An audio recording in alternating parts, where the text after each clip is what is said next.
एसे सुरासुरमनुषिन्देवन्दिदं धोदेघायिकं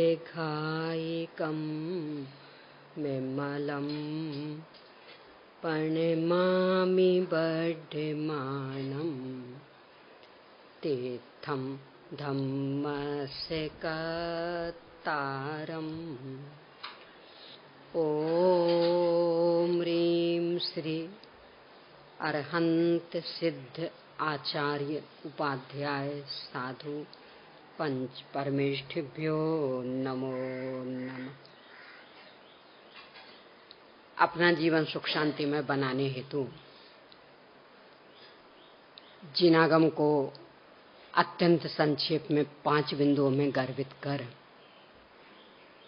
उन बिंदुओं पर चर्चा करके निर्णय करने के बाद में अपनी प्रगट प्रसिद्धि के लिए स्वरूप स्थिरता कैसे करें, इन्हें आत्म ध्यान कैसे हो, इस विषय पर चर्चा करते हुए अपन यहाँ तक पहुँच गए हैं कि वास्तव में आत्म ध्यान हेतु कुछ नहीं करना, बस ये करना है। क्योंकि जब वस्तु स्वरूप का भली भांति निर्णय कर लिया, संयोगों का, द्रव्य गुण पर्यायात्मक वस्तु का यथार्थ निर्णय कर लिया, तो इस निष्कर्ष पर पहुंचे कि कहीं कुछ करने के लिए अवसर ही नहीं है। सब कुछ इतना अधिक सुव्यवस्थित है कि यदि करने जाएंगे तो अव्यवस्था होगी, और इतनी अव्यवस्था के अपना जीवन अनंत आकुलता में बनेगा। इसलिए यदि सुख शांति से रहना है तो एक ही उपाय कि कुछ नहीं करें। इस पर से अपना प्रश्न खड़ा हुआ था कि कुछ नहीं करने के लिए जब बुद्धिपूर्वक बैठते हैं तो मन तो और ज्यादा चंचल हो जाता। तो उस संदर्भ में अपन ने देखा कि वास्तव में मन तो हमेशा ही चंचल है। उस समय हो जाता, अभी नहीं है, ऐसा नहीं है। बस अंतर इतना है कि उस समय उपयोग सूक्ष्म रहता है तो अपने को ज्ञात हो जाता। अभी उपयोग एकदम स्थूल है तो अपन समझ नहीं पाते। तो समझ में आने लगना ये तो हर दृष्टि से लाभदायक कि ठीक है माना, पर फिर भी उसकी चंचलता मिटनी तो चाहिए। तो इस पर भी अपन ने चर्चा की कि यदि उस समय भी वस्तु स्वरूप की ओर से देखेंगे तो नियम से धीरे धीरे वो चंचलता भी मिट जाएगी। वो चंचलता मिट जाएगी मतलब राग द्वेष वाली। मूल में ज्ञान का स्वभाव मात्र ही विकल्पात्मक, यानी वस्तु को भेद प्रभेद करके सामान्य विशेष रूप में सभी प्रकार से जानना, ये तो ज्ञान का स्वभाव है। तो ये तो केवल ज्ञान तक रहेगा, अपनी तो क्या हैसियत, वो नहीं मिटेगा। तो मिट क्या जाएगा? राग द्वेष। यानी ज्ञान का हर ज्ञेय सहज स्वीकार होने लगेगा। किसके बल पर? यहाँ ज्ञान ज्ञान ज्ञान ही तो है। तो इस ज्ञेय से हटें और इस ज्ञेय की ओर आएं, ये संकल्प विकल्प मिट जाएंगे। हर परिस्थिति सहज स्वीकार होती जाएगी, जिसका फल होगा कि जब सब अपने अपने में स्थिर हैं तो हम अपने में स्थिर क्यों ना रहें। सब अपने अपने में संतुष्ट, उसका ही भोग कर रहे, तो हम अपने में संतुष्ट रहकर अपना ही भोग क्यों ना करें। तो परिणाम निकलेगा स्वरूप स्थिरता। ज्ञान की विकल्पात्मक स्थिति तो रहेगी, पर चारित्रात्मक निर्विकल्प दशा हो जाएगी, वह भी भूमि का अनुसार। यानी बुद्धि पूर्वक के जिसे विकल्प कहते हैं वे नहीं रहेंगे। बाकी चारित्रात्मक पूर्णतया निर्विकल्प दशा तो 11वें गुणस्थान से होगी, और इस काल में तो वो होता ही नहीं। भाई लोग यदि पुरुषार्थ करें तो ज्यादा से ज्यादा 7वां गुणस्थान, बहनें पुरुषार्थ करें तो ज्यादा से ज्यादा 5वां गुणस्थान, तो बस उतनी ही निर्विकल्प दशा होगी। यानी मिथ्यात्व, अनंतानुबंधी, अप्रत्यक्षानावरण, बस इतने विकल्प समाप्त होंगे बहनों के, और इसके साथ ही प्रत्यक्षानावरण संबंधी भी विकल्प समाप्त हो सकते भाई लोगों के यदि पुरुषार्थ करें तो। संजुलन कषाय संबंधी विकल्प तो तब भी रहेंगे। तो जब जब शुद्धोपयोग दशा होगी तब तब भूमिका अनुसार चलने वाले विकल्प उपयोगात्मक नहीं होंगे। लब्धि में तो बराबर विद्यमान, पर उपयोगात्मक नहीं होंगे। बस इसका नाम है निर्विकल्प दशा। ज्ञान का स्वभाव विकल्पात्मक, वो निरंतर विद्यमान रहेगा, और भूमिका अनुसार चलने वाली जो कषाएं हैं वे भी स्वयं भी तो विकल्प रूप ही, तो वे भी रहेंगी। पर बुद्धि पूर्वक जिसे अपन कहें, यानी हमें उसका स्पष्ट तीव्रता से वेदन करना पड़े, ऐसी स्थिति नहीं रहेगी। इसका नाम है निर्विकल्प दशा। कैसे ये व्यक्त हो कि एकदम सहज हो जाएं। बनारसीदास ने तो लिखा, सदगुरु कहें सहज का धंधा, वाद विवाद करे सो अंधा, ज्ञानी जीवे वादी मरे, ऐसी साची कहवत है। यानी हर प्रसंग सहज स्वीकार करने के अलावा सुख शांति का कोई मार्ग नहीं। देखो, लोक में भी कोई मार्ग नहीं। अरे मौसम की परिवर्तनशील दशा, क्या कर सकते हैं आप बोलिए? कुछ बस चलेगा तो क्या उपाय? सहज स्वीकार कर लो। शरीर का परिणमन, क्या कर सकते? क्या उपाय? सहज स्वीकार कर लो। यानी लौकिक क्षेत्र में भी सहज स्वीकार करने के अलावा कोई दूसरा उपाय शेष नहीं रहता। कदाचित पहले सहज स्वीकृति ना हो तो अपनी बुद्धि के अनुसार खूब उल्टे सीधे प्रयास करते रहेंगे, पर होने जाने वाला तो है नहीं।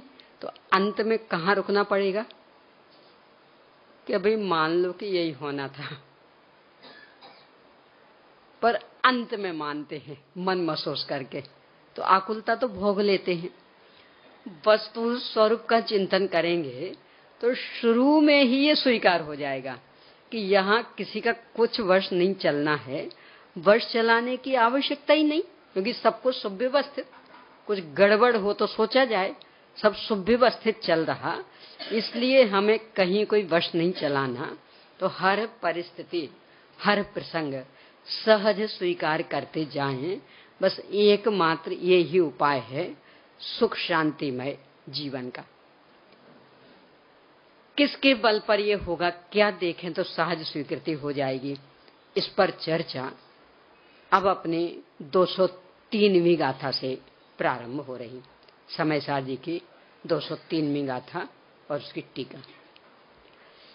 आदम्मिदव्य भावे अपदे मोतूण गिण्णतः नियदम, थेरे मेघे मिमं भावम उविलभ्वन्तं सहावेण। आत्मा में अपदभूत द्रव्य भावों को छोड़कर निश्चित स्थिर एक इस प्रत्यक्ष अनुभव गोचर भाव को, जो कि आत्मा के स्वभाव रूप से अनुभव किया जाता है, उसे हे भव जैसा है वैसा ग्रहण कर, वह तेरा पद है। यानी भटकने के लिए अवसर तो तब रहे कि जब कोई अपनी जगह ना हो, ये अपना घर ना हो तो क्या करें फिर? रहने के लिए अपना घर है नहीं और रहना तो पड़ेगा कहीं ना कहीं, तो भटकेंगे यहाँ वहां।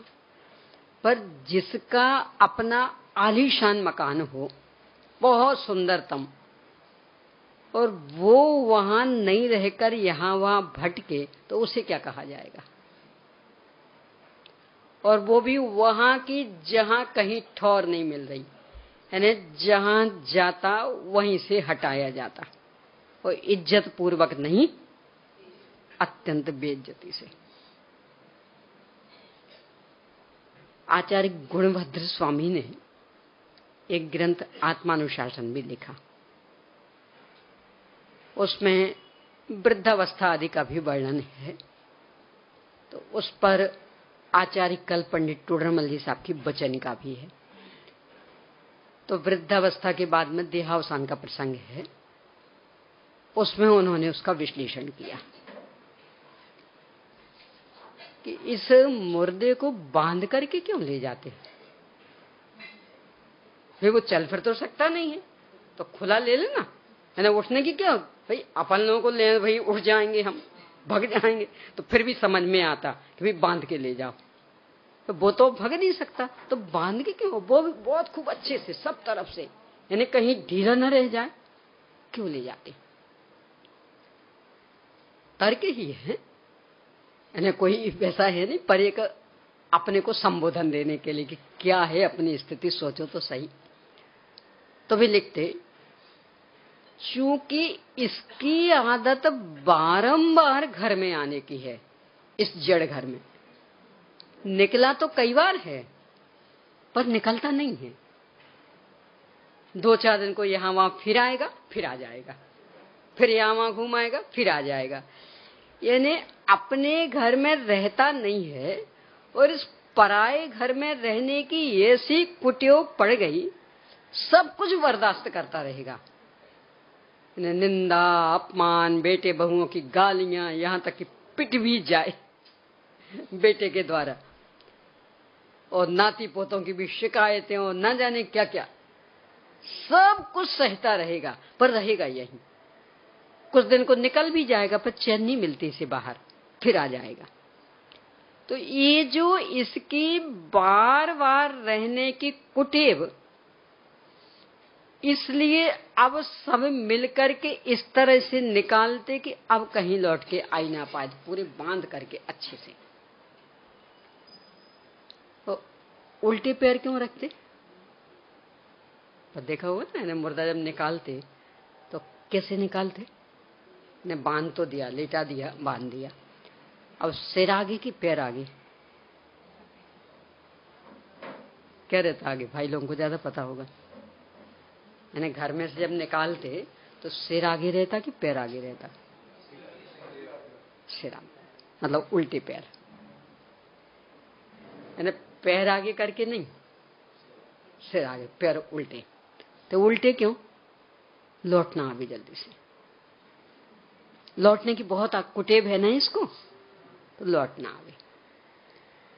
अब इसके बाद वहां ले गए और धू धू करके चिता जलने लगी, पूरा राख कर दे। क्यों?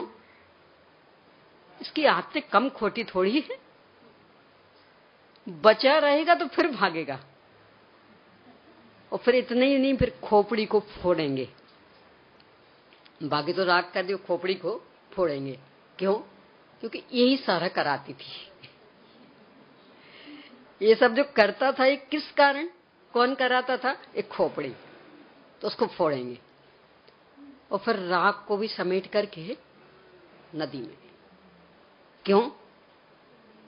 कि इसकी कुटेव ऐसी है कि यदि राख भी छोड़ाए तो वो उड़ करके घर की ओर ही आएगी, तो वो भी मत छोड़ो, बहा दो पूरी। क्या कहना चाहते हो उससे?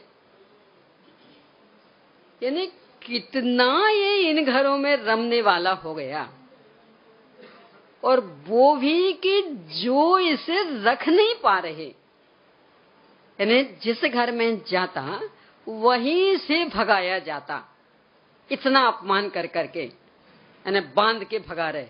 बोलो किसको बांध के निकाला जाता? तो स्वेच्छा से नहीं निकले।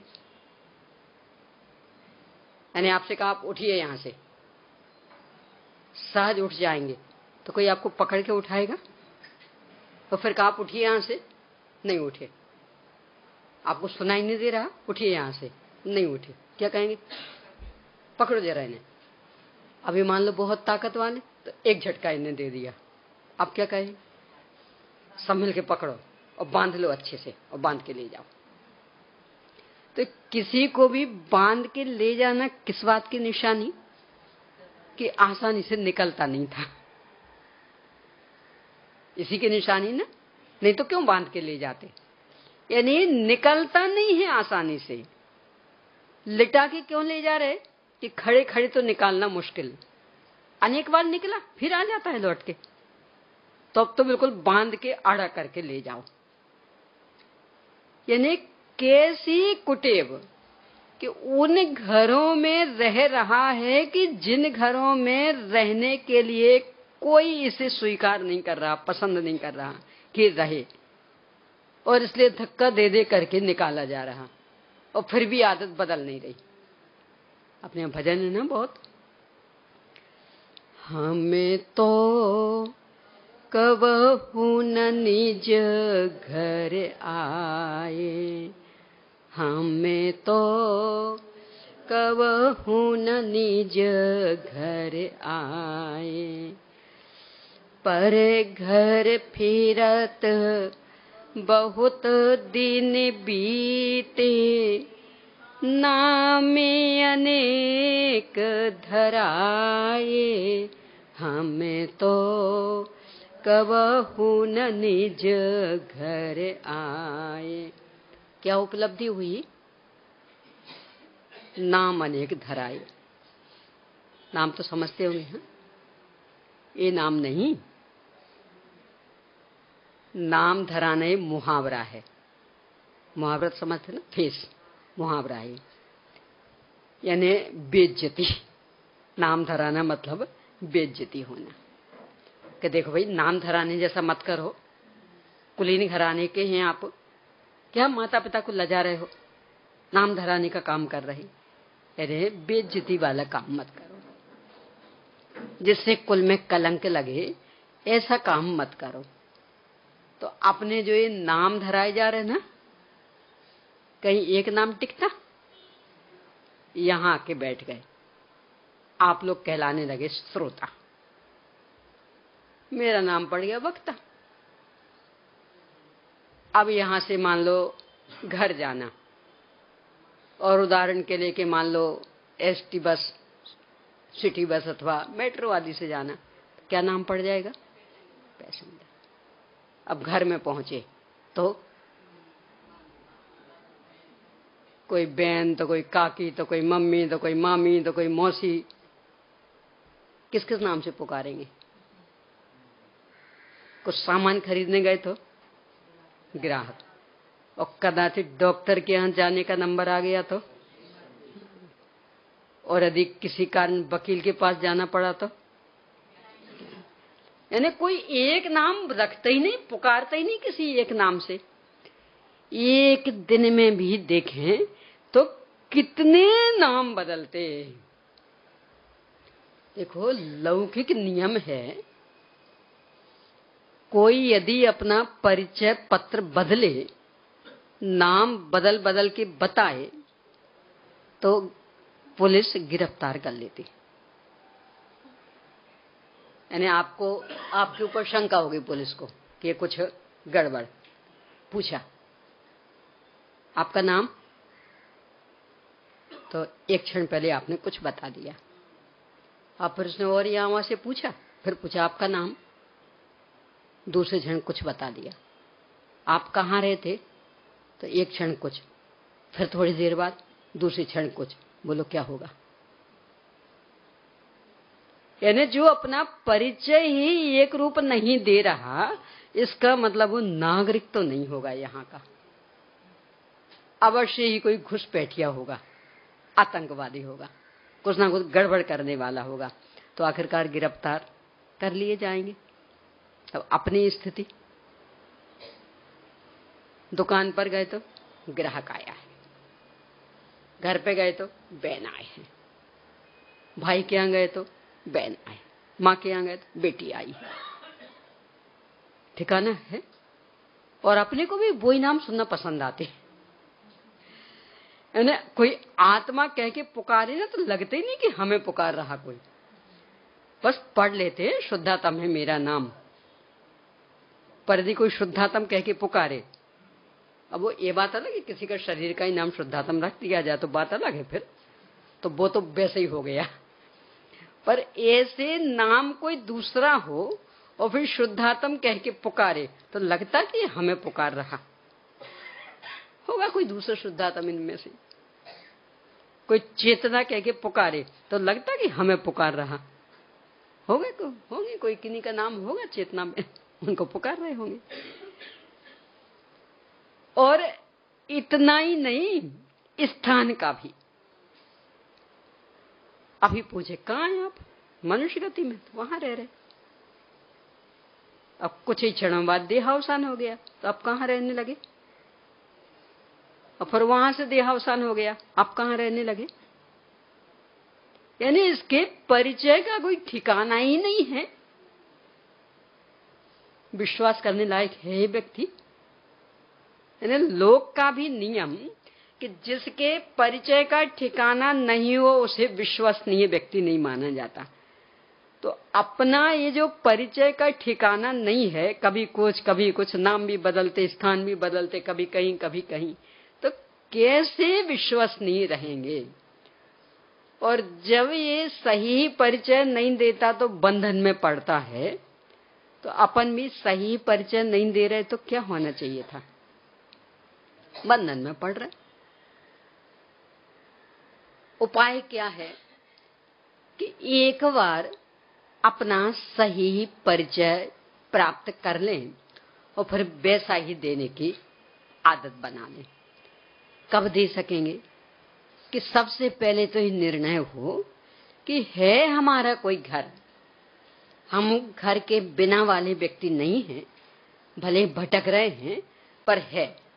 क्या है? देखिए, यहां आत्मा में अपदभूत, यानी जो नहीं है आत्मा में, ऐसे द्रव्य भावों को, द्रव्य भी और भाव भी, अपन स्वयं जो एक जीव द्रव्य, इसे छोड़कर बाकी अनंत अनंत जीव, अनंत अनंत पुद्गल, धर्म एक, अधर्म एक, आकाश एक और काल द्रव्य लोक प्रमाण असंख्यात, ये सब द्रव्य, इनके उनके गुण और उनकी पर्याय और भाव के अपने अंदर होने वाले सारे भाव, चाहे वो सहवर्ती भाव हो मतलब गुण, और चाहे क्रमवर्ती भाव हो यानी पर्याय, इन्हें छोड़कर यानी इनके अतिरिक्त, इनसे भिन्न अपने को देखें तो निश्चित, बदलने वाला नहीं,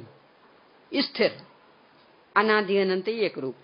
और एक, क्योंकि अनेक हो तो भी चक्कर पड़ जाता, कौन सा नाम बताएं, कहाँ रुकें। यानी अनेक अनेक घर अपने बनवा लें फिर क्या होगा? और सब पर पूरा पूरा अपना अधिकार, चाबी सबकी अपने पास ही। अब कहीं बाहर गए हो और फिर वहां से आए तो एक बार सोचना पड़ेगा ना कौन से घर में जाएं।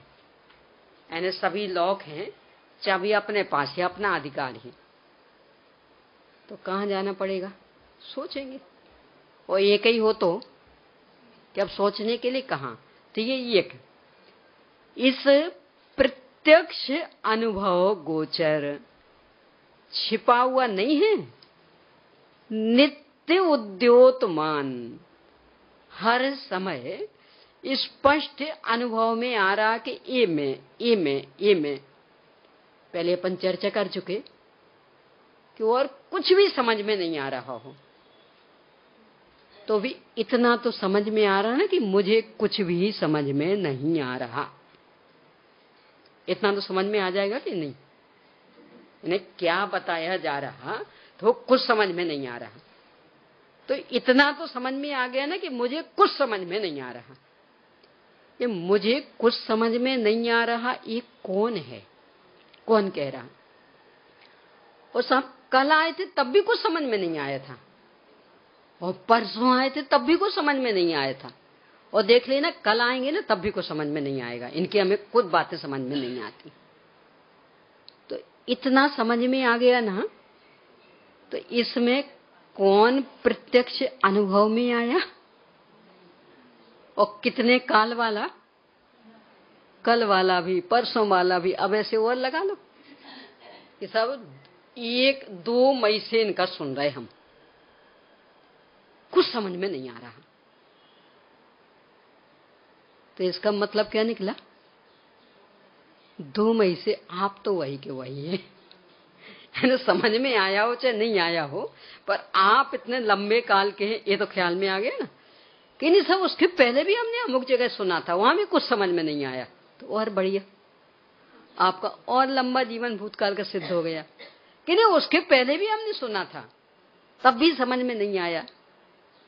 कहां तक पहुंच जाओगे? ऐसे होते होते अनादि काल पर पहुंच जाओगे, और ऐसे ही होते होते अनंत काल। तो कौन प्रत्यक्ष अनुभव में आ गया कि मुझे कुछ समझ में नहीं आ रहा, तो कुछ समझ में नहीं आ रहा के रूप में मैं शाश्वत स्थायी आत्मा हूं, ये प्रति समय समझ में आ रहा। और बस आत्म कल्याण के लिए इतनी समझ चाहिए। यानी कुछ समझ में नहीं आए तो घबराने की आवश्यकता नहीं। अपने वो जो बाबूजी साहब का है ना, युगल किशोर जी साहब का, क्या है वो, एक उनका पद्य है, नहीं वो 4 पंक्तियों की छोटी सी कविता जैसी। आत्मा का ज्ञान कर लो, बाकी का ज्ञान पेटी में बंद करके रख लो। उसकी पहली पंक्ति में भूल रही हूं, चलो ऐसे बता देती। तो बाद की पंक्ति है कि यानी मूल उसका है कि इस तरह से आत्मा का ज्ञान कर लो, बाकी का ज्ञान पेटी में बंद करके रख लो। यही है समय सार, यही है आत्मानुभव, जल्दी से बस एक कला सीख लो। ऐसे उनकी एक पंक्ति। दूसरे भी और वो तो सबको याद होंगी लगभग। चैतन्य का स्मरण प्रतिक्षण करो रे, भव के अनंत दुख को पल में हरो रे, अक्षय अनंत निज सौख निधान पाओ, गाओ अरे बस इसी के गीत गाओ। ने कितना स्मरण करना है? 6 द्रव्य, 7 तत्व, कुछ नहीं। मैं चैतन्य चैतन्य चैतन्य चैतन्य, मैं ज्ञायक ज्ञायक ज्ञायक ज्ञायक, बस इतना। और प्रतिक्षण ये कह रहे यहां कि द्रव्य और भावों को छोड़कर जो निश्चित है, स्थिर है, एक है और प्रत्यक्ष अनुभव गोचर है, यानी मैं चेतन तत्व हूं, ये बात कब कब छिप रही है। अरे बेहोशी भी आ गई हो ना, और बाद में होश में आए हो, तो डॉक्टर ने पूछा आप बताइए कि सब पहले ऐसा ऐसा ऐसा लग रहा था, लेट गई थी मैं, तो लगा जैसे पूरा घूम रहा हूं, और घूमते घूमते घूमते फिर इसके बाद का मुझे पता नहीं, और फिर इसके बाद एकदम से आपके शब्द कान में सुनाई दिए कि ठीक तो हो ना। तो इसके बाद का मुझे कुछ पता नहीं, ये पता है कि नहीं? यानी यहां तक का तो पता है कि ऐसा लग रहा था जैसे पूरा घूम रहा हो, और ऐसा लगते लगते लगते फिर मुझे कुछ पता नहीं, मैं बेहोशी आ गई, तो फिर कुछ पता नहीं। और फिर जब पता, तो क्या पता लगा कि आप पूछ रहे थे कैसा लग रहा है? ठीक तो लग रहा है ना? तो ये पता। बीच का हमें कुछ पता नहीं। तो बीच का हमें कुछ पता नहीं, ये पता है ना? ये तो हम नहीं बता सकते क्या क्या हुआ, पर ये पक्का बता सकते कि क्या क्या हुआ, ये हम नहीं बता सकते। तो पता है ना? उस बेहोशी दशा में भी चैतन्यात्मक आत्मा प्रत्यक्ष अनुभव गोचर। बीच का मुझे कुछ पता नहीं, ये पता बिल्कुल स्पष्ट है। इसके लिए हमें इनसे नहीं पूछना पड़ेगा कि सब आप बताइए कि बीच का हमें कुछ पता है कि नहीं पता। पूछना पड़ेगा कि यहां तक तो हमने बता दिया कि एकदम से सिर भारी हो रहा था, लेट गए तो ये पूरा घूम रहा था, और घूमते घूमते देखते देखते पता नहीं क्या होगा, हमें पता नहीं। तो अब इनसे पूछे कि आप बताइए मुझे क्या पता नहीं है। मैं जो कह रही ना कि इसके बाद का पता नहीं, तो क्या पता नहीं पूछना पड़ेगा। कि पक्के विश्वास के साथ कह रहे इसके बाद का हमें कुछ पता नहीं है और ये हमें पक्का पता है। तो उस बेहोशी की स्थिति में भी आत्मा प्रत्यक्ष अनुभव गोचर रहा कि नहीं, कि परोक्ष, कि नहीं, को धुंधला धुंधला सा, ये कुछ पता नहीं, ऐसा एकदम स्पष्ट पूरे विश्वास के साथ हम कह रहे हैं कि इसके आगे का हमें कुछ पता नहीं। तो कुछ पता नहीं, ये पूरा पक्का पता और बिल्कुल प्रत्यक्ष। उसके लिए किसी दूसरे से पूछने की आवश्यकता नहीं। उस स्थिति में भी जो प्रत्यक्ष चल रहा, तो बाकी जागरूकता का तो क्या कहें। इसका नाम प्रत्यक्ष अनुभव गोचर। ऐसे भाव को, यानी ये एक भाव है, पदार्थ है, कोई छठवीं गाथा वाला जो एक भाव है, स्वतः सिद्ध, नित्य उद्योतमान, यानी काल्पनिक नहीं है, पारमार्थिक वस्तु विशेष। यानी वो सब कोई हवा जैसी होती है, ऐसा नहीं हूं। स्वयं चतुष्टय आत्मा की यथार्थ वस्तु, तो ऐसा जो एक भाव है, उसको जो कि स्वभाव रूप से अनुभव किया जाता है। ये और गजब का कि ये भाव है, ये अनुभव किस रूप में आएगा? ये अपने स्वभाव रूप में। यानी आप शक्कर का भेदन करेंगे तो शक्कर चूंकि मीठी होती है, उसका स्वभाव मीठा है, तो आपने जीभ पर एक दाना रखा तो कैसा भेदन होगा? कड़वा। यानी वो स्वभाव रूप से वेदन में आएगी कि मीठी है तो मीठी रूप से वेदन में आएगी। ऐसे ही आत्मा ज्ञायक तत्व है, ज्ञानानंद स्वभाव ही, तो किस रूप में वेदन में आएगा? कि ये जो जानने वाला है वो मैं, तो ये स्वभाव रूप से वेदन में आता। इसलिए हे भव, जैसा है वैसा उसे ग्रहण कर। यानी शक्कर मिठास रूप से वेदन में आई, तो क्या मान के ग्रहण करना?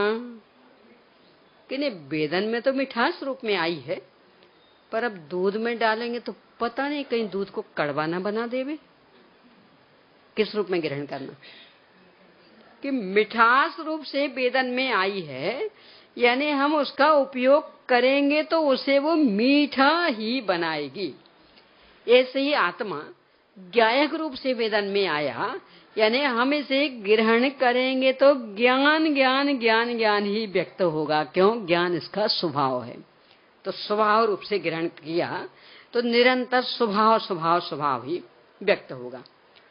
टीका में इसे बहुत सुंदर ढंग से प्रतिपादित करते हुए और मनोवैज्ञानिक ढंग से बात की।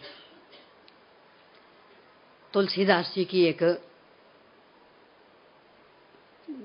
या दो पंक्ति है छोटी सी, उसमें भी लिखते कहाँ नहीं बैठना चाहिए। तो वे लिखते, तुलसी तहां न बैठी है जहां कोई देह उठाए। कि वहां मत बैठना कि जहां से कोई उठा दे। यानी आप यहां बैठे, अभी ने कहा आप उठिए यहां से, तो कहते पहले से बैठना ही नहीं। ऐसा होता ना, अपने रोज की सभाएं हो तो यद्यपि किसी ने निश्चित किया नहीं होता स्थान, पर अपने आप ही निश्चित हो जाता, और वो इतना अधिक निश्चित हो जाता कि वो वहां बैठ के सुने तो ही उसका मन लगता, और दूसरी जगह बैठ जाए तो सवाल मन नहीं लगा। क्यों? आज हमें अपनी जगह नहीं मिली। तो अब वो सबको पता रहता, तो मान लो जो उस जगह पे बैठना चाहते हो पहले आ गए, अब वो बैठने को तैयार हो गए, जगह खाली पड़ी, दूसरे क्या कहेंगे, वहां मत बैठो। क्यों? खाली पड़ी ना? नहीं, वो उनकी जगह है, उनकी जगह है कि हाँ वो बैठते ना। यदि आप नहीं बैठोगे, नहीं उठोगे अभी यहां से, तो वो आएंगे तो उठाएंगे, और वे कहेंगे हमारा अन्यत्र मन नहीं लगता। यदि नहीं उठना हो तो पहले से ही बैठो मत, क्योंकि वो उठाएंगे। ये मनोविज्ञान कि वहां नहीं बैठना कि जहां से कोई उठा दे। और इसी संदर्भ में एक और है उनका कि वहां नहीं जाना। कहां? तुलसी तहां वो देखत ही हर से नहीं, नैनन नहीं स्नेह, तुलसी तहां न जाइए, आंगन वर्षे कंचन वर्षे मेघ। कि बादलों से सोना भी बरस रहा हो ना, तो भी उस घर में नहीं जाना, उनके पास नहीं जाना। किनके पास? देखत ही हर्ष से नहीं, और नैनन नहीं स्नेह, आंखों में कोई स्नेह का भाव नहीं, तो उनके घर में सोना भी बरस रहा हो तो भी नहीं जाना। ये दो सूक्तियां हैं। अब ये अपने पे घटित करें।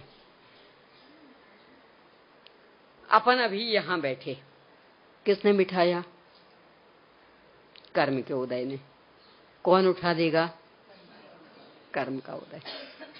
मनुष्य पर्याय में आके बैठ गए, किसने बिठाया?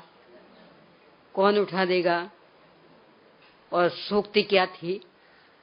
तुलसी तहां न बैठिए जहां कोई देव उठाए। धनी बन गए, किसने बिठा दिया धनी पद पर? कौन उठा लेगा? खूब बड़े परिवार कुटुंब वाले बन गए, किसने बनाया? कौन उठा देगा? इन्हें जीते जी अकेले रह सकते, सारा परिवार चौपट खत्म। तो इन सभी स्थानों पर चूंकि कर्म बिठा रहा है और वो ही उठा लेता है, तुलसीदास जैसे व्यक्ति भी सलाह दे रहा है इसलिए यहां नहीं बैठना है ना। जहां कोई उठा देवे तो क्यों बैठना वहां? एक बात। अब दूसरी कि वहां नहीं जाना कि देखत ही हर से नहीं। घर में मान लो पहले से माता पिता का एक बेटा था, और दूसरा बेटा आया, यानी दूसरे बेटे का जन्म हुआ। कहता तो यह है भाई की बहुत खुशी हुई, हमें भाई मिला, पर अंतस्थल से सोचो तो, यानी मान लो पिता 5 करोड़ का मालिक था, तो अभी उसको लगता था मैं 5 करोड़ का मालिक, मैं 5 करोड़, क्योंकि इकलौता बेटा। अब दूसरा भाई आ गया, अब 2.5 करोड़ का घाटा पहले ही क्षण। कहता तो है कि खुश हो रहे, खुशी हो रही, खुशी हो रही, भाई आ गया, भाई आ गया, पर उसके अंतस्थल से सोचो कि खुशी हो रही है कि 2.5 करोड़ का घाटा दिखने लगा। और कदाचित बहन आ गई हो तो तब तो और ही ज्यादा, कि कम से कम भाई तो अकेला 2.5 करोड़ का घाटा लगाता, पर रहता तो ना सामने, ये बहन तो सब लेकर के भी जाएगी, तो वो तो और ऐसा घाटा, तो कहां हर्ष हो रहा है ना। बाहर से दिख रहा है कि खुशी खुशी खुशी खुशी, कि माता पिता को तो खुशी हो रही ना, उनसे भी पूछो। साहब अब 10 दिन मंदिर नहीं जा सकते, क्यों? घर में सूतक हो गई है। पहली बारी बेटा जन्मा हो तो भी, बाकी घर के सदस्य और मान लो कि बढ़िया धार्मिक कार्यक्रम चल रहा हो तो उस समय की मनस्थिति देखो। 10 लक्षण पर्व चल रहे हो और बिल्कुल बस पहले दिन यानी आज से ही 10 लक्षण पर्व शुरू हुए और आज ही बेटे का जन्म, इकलौता बेटा पहली बार ही, और 25 साल बाद मिला है, क्योंकि आजकल तो पीढ़ी बदलने में 25 साल लग गए। तो पहला बेटा 25 साल बाद मिला, अब कैसा लगता? हे भगवान, आज से ही 10 लक्षण पर्व शुरू और आज ही इसका जन्म। खुशियां भी मनती हैं, नहीं मनती वो नहीं कह रही, पर मैं तो ये कह रही कि विचार कर लें जरा कि कितनी खुशी हो रही। यानी आवत ही हर से नहीं वाली बात पूरी पूरी लग रही है। दिखावा है कि बहुत खुशी बहुत खुशी बहुत खुशी, पर अंदर में तो कहां से आफत आ गई। 10 दिन और पहले जन्म ले लेता अथवा 10 दिन बाद जन्म ले लेता। ये सब ये तो उनको होगा कि जिनको धार्मिक रुचि, जिनको धार्मिक रुचि नहीं उनको तो नहीं होता होगा ना। उनको तो और ज्यादा। क्यों और ज्यादा?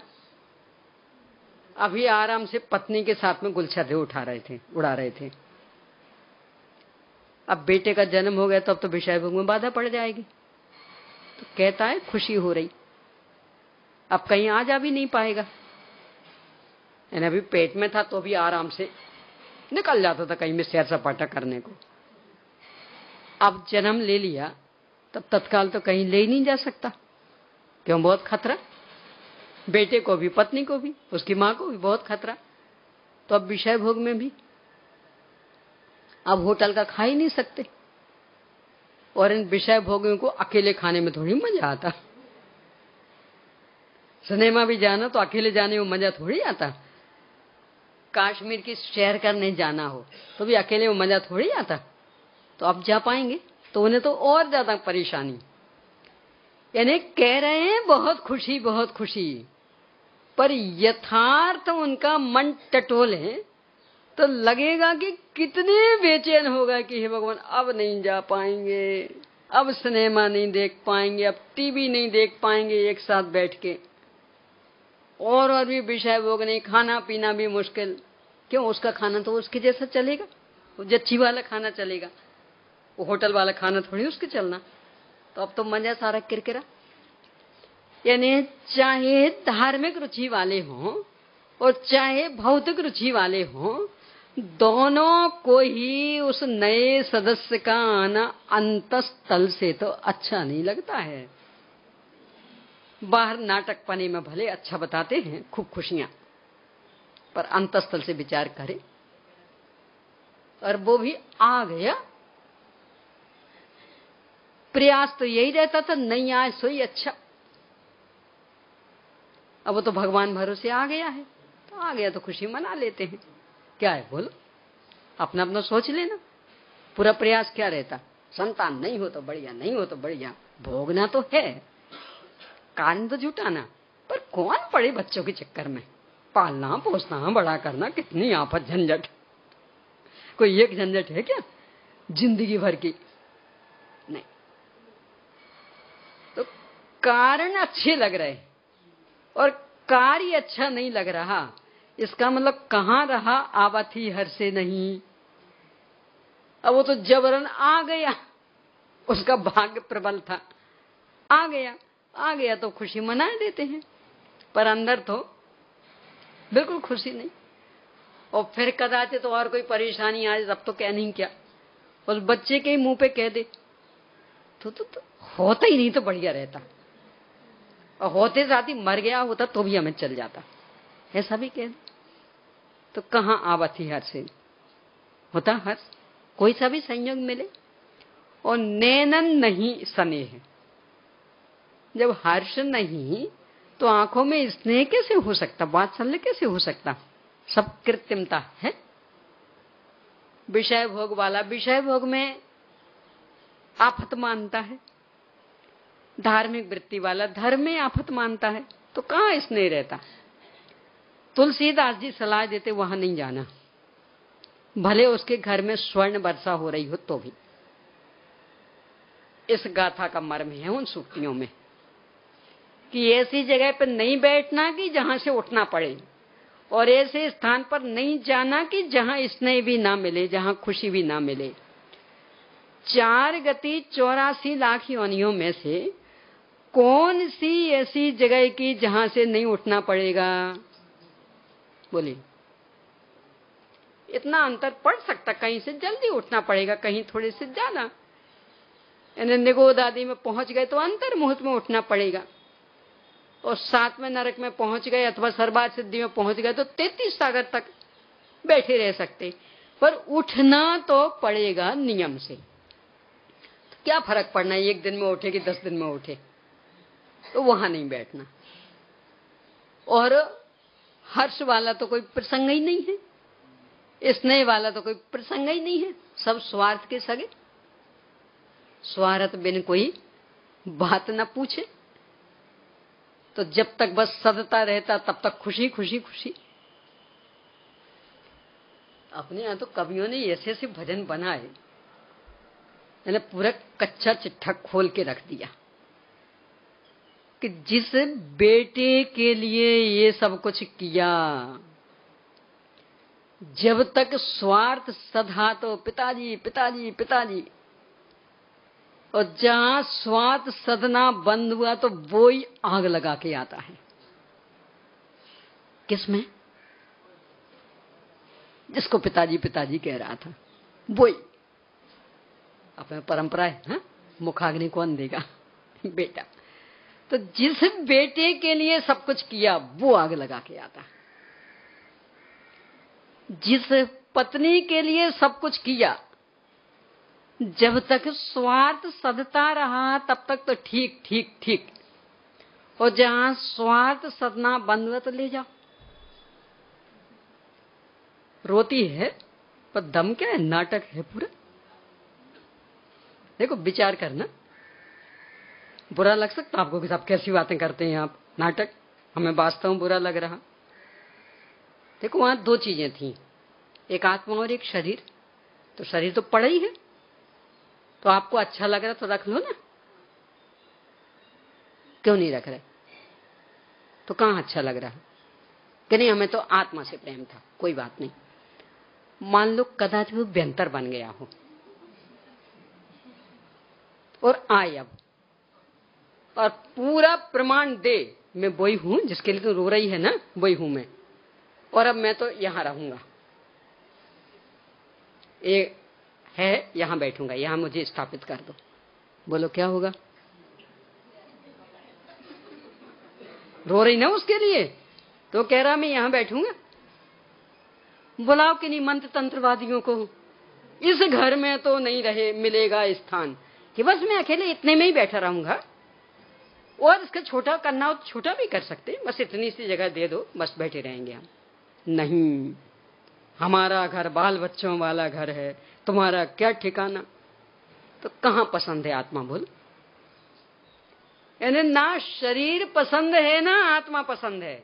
वो आत्मा तो आने को तैयार है, आने नहीं देती वही पत्नी, और की तो बात क्या करें।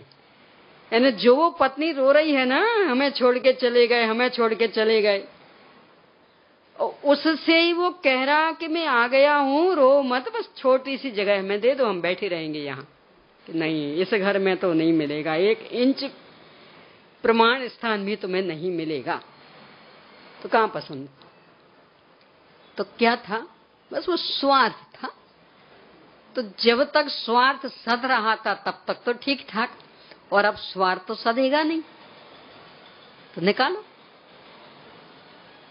तो कहां रहा आवत ही हर से और नैनों में स्नेह? दोनों उल्टे हो रहे ना। तो तुलसीदास जी कहते वहां नहीं जाना।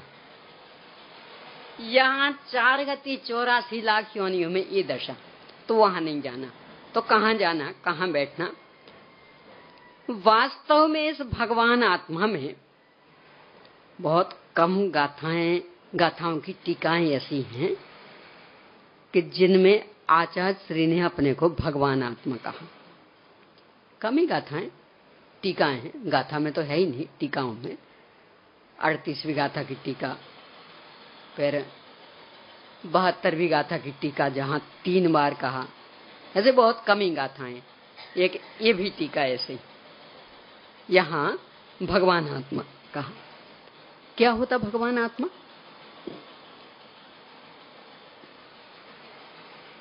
अपने को कितनों कोई वो भी एक नहीं जचने वाला शब्द हो गया। सब भगवान आत्मा नहीं कहना, भगवान आत्मा नहीं, ये भगवानों से बहुत परेशान हूं, भगवान आत्मा नहीं कहना। जीव का है, हाँ जीव चल जाएगा, जीव चल जाएगा।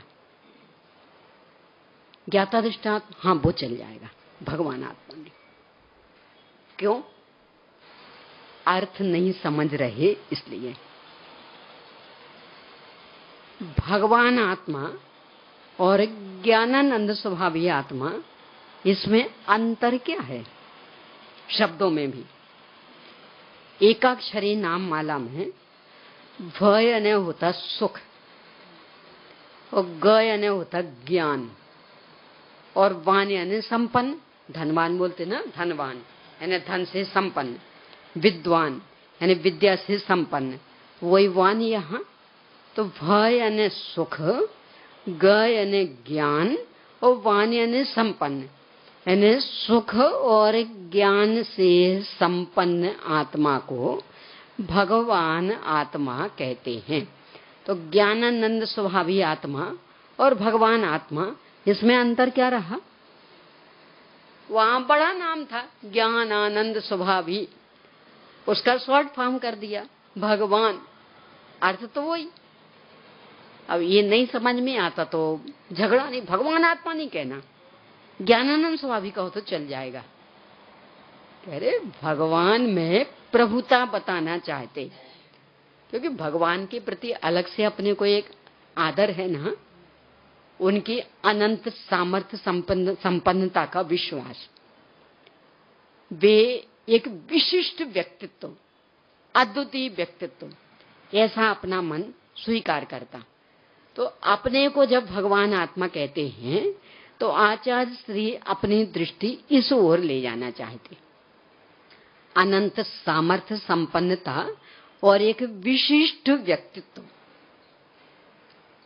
अपने अपने लिए सभी विशिष्ट। पहले अपनी चर्चा आ चुकी स्वभाव की सामर्थ्य के अंतर्गत कि जब भी जो कुछ भी मिलेगा अपने को अपने में से, जब भी अपने को कष्ट, अपना कष्ट नष्ट होगा तो मात्र आत्माश्रय से। तो अपने लिए अपन ही कौन हुए?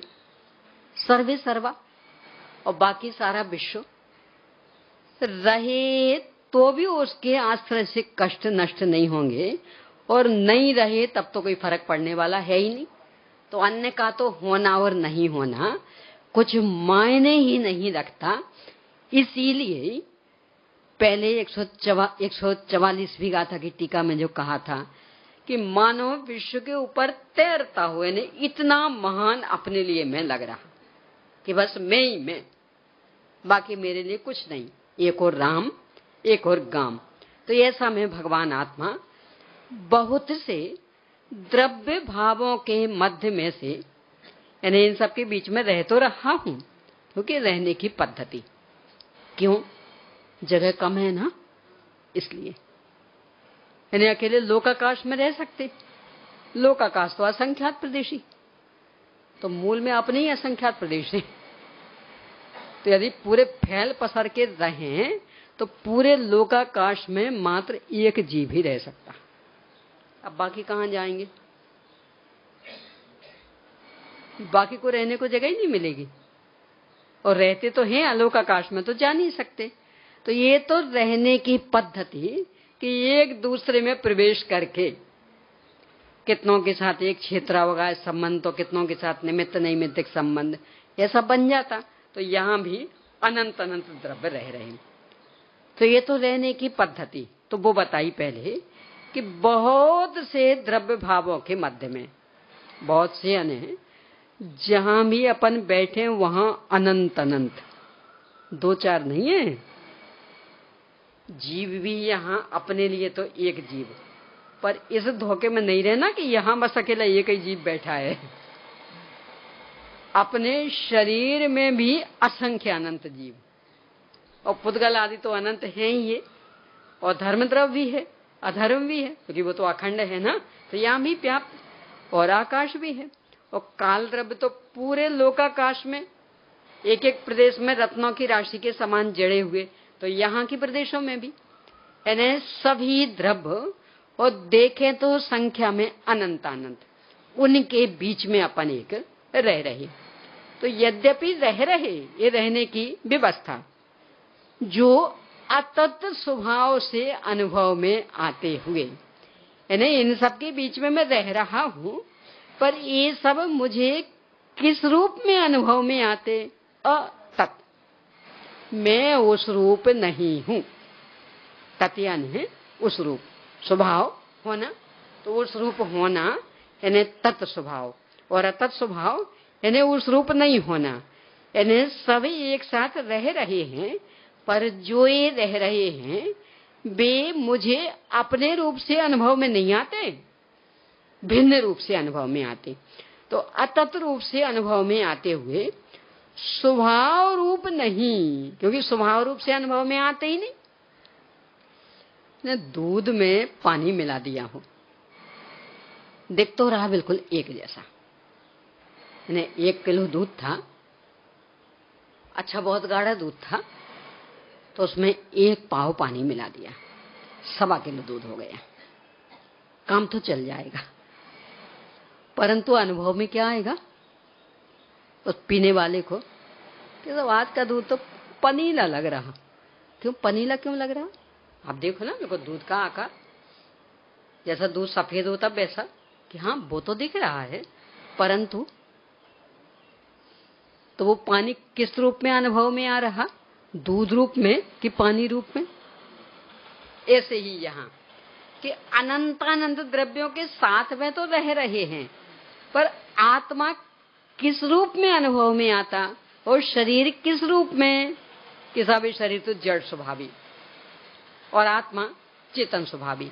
तो ये शरीर चेतन स्वभाव रूप से अनुभव में नहीं आ रहा, इसलिए ये मैं नहीं, मेरा नहीं, मैं इसका कर्ता भोक्ता नहीं, ये पूर्णतया मेरे से अतत स्वभावी। तो ऐसा अतत स्वभाव रूप में अनुभव में आता हुआ। और कैसा आ रहा? अनियत, ठिकाना नहीं इसका, एक जैसा नहीं है। जब तक ये ऐसा का ऐसा दिख रहा, तब तक भी एक जैसा कहाँ है? यानी गर्भ से ले लें अपन और मरण तक, कहने को तो एक शरीर रहा, मनुष्य शरीर, पर एक रहा। अभी फोटो ही अलग अलग उम्र की खिंचवाएं ना, तो इतना अंतर पड़ जाएगा कि अपन ही नहीं पहचान पाएंगे। यानी वो 1 महीने की उम्र वाली फोटो हो, है ये हमारी फोटो, दूसरे तो क्या पहचानेंगे? और आगे तो कहाँ एक जैसा स्वभाव वाला? तो जो एक जैसा स्वभाव वाला नहीं, उसका अवलंबन कैसे लिया जाए? वहीं जो नियत स्वभावी है उसका अवलंबन क्यों ना लें? इस तरह की बात आगे आएगी। अभी का समय हो गया, चलिए प्रश्न लीजिए।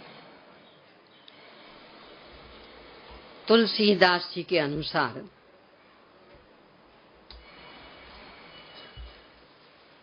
कहाँ नहीं बैठना और कहाँ नहीं जाना, यह बताते हुए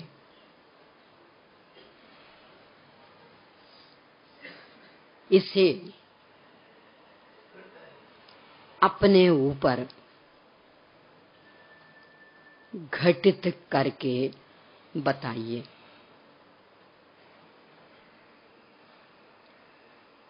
अगला, भगवान आत्मा शब्द का अर्थ बताते हुए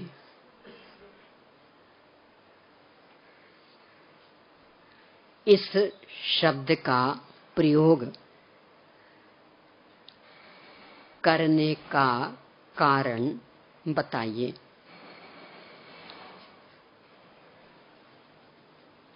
अगला, शरीर आदि के बीच में रहने का कारण बताते हुए